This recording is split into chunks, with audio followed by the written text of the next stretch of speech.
পুরো পাকিস্তান ক্রিকেট ভক্তদের একাই কাঁপিয়ে দিয়েছেন লিটন কুমার দাস। মজার ছলে লিটন তাদেরকে জিজ্ঞাসা করতেই পারে, কি রাগগুলা পাকিস্তান? তোমাদের রিজওয়ান খেলার মাঠে খেলার চেয়ে অভিনয় করে বেশি, কথা কও ঠিক না বেঠিক? অবশ্য লিটন কুমার দাস যা করে দেখিয়েছেন তাই হজম করতে কষ্ট হচ্ছে পাকিস্তানিদের। তাই তো সোশ্যাল মিডিয়া জুড়ে লিটনকে নিয়ে কটু কথায় ছেয়ে গেছে, আর এইসব কমেন্ট আসছে পাকিস্তান থেকে।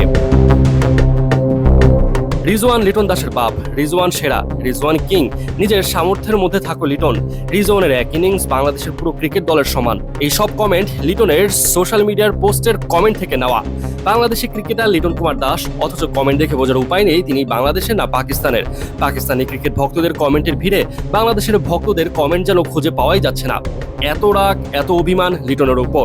বলাই যায় লিটন কুমার দাস একাই পুরো পাকিস্তানকে কাঁপিয়ে দিয়েছেন।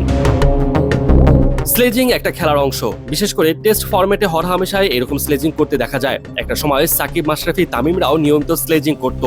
সময়ের বিবর্তনে মাঝে কিছু সময় বন্ধ থাকলেও আবারও এই প্রথা চালু করেছে শান্ত লিটনরা। তবে লিটনের ডোজটা যেন একটু বেশি পড়ে গেছে পাকিস্তানের কাছে। হজম করতে হিমশিম খেতে হচ্ছে পাকিস্তানি ভক্তদের।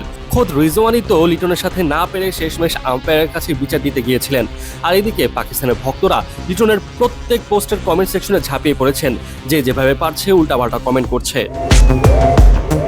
লিটন দাস অবশ্য চিলমুড়েই আছে বলা যায়, এসব গোনায় ধরার টাইম নাই। আজ বলা যায় ম্যাচের ভাগ্য নির্ধারিত হবে যদি কিনা বৃষ্টি না পড়ে। বাংলাদেশ চাইবে যে করে হোক আজকের দিনে এই ম্যাচটা নিজেদের করে নিতে। তবে গতকালের মতো আজও যদি রিজওয়ান খেলার মাঠে খেলা বাদ দিয়ে নাটক করে সময় নষ্ট করতে থাকে, তাহলে বলার অপেক্ষা রাখে না লিটন শান্তরা ছেড়ে কথা বলবে না। ব্যাটে বলে লড়াইয়ের পাশাপাশি স্নায়ুযুদ্ধেও একের পর এক কাউন্টার দিতেই থাকবে শান্ত লিটনরা।